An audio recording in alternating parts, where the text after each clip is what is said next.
I'm right in the middle of writing this article, and I'm actually struggling to find the right words to communicate this parenting concept. Now, I realize words count. Words are very important in the construction of thought, especially during these first 3 years of a child's life. It doesn't matter whether I'm writing an article or talking to my children.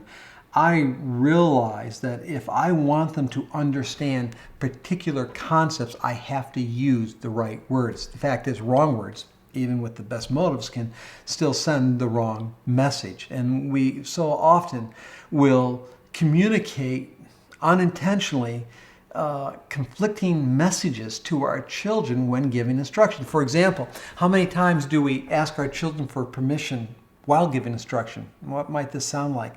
Well, it sounds as simple as this. Let's put your toys away, okay? Or have you heard this phrase? You need to hold mommy's hand, okay? Now think about it.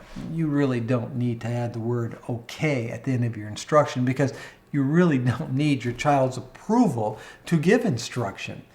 Okay, or the phrase all right at the end of a sentence, is sending the wrong message. And so is giving an option to your child when no option is available. Now, what does this sound like in parenting?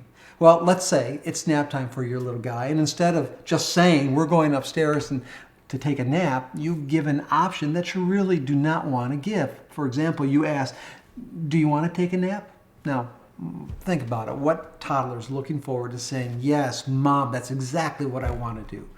Or what about this particular scenario? It's playtime and it's over, and you go in and say, are you ready to pick up your toys?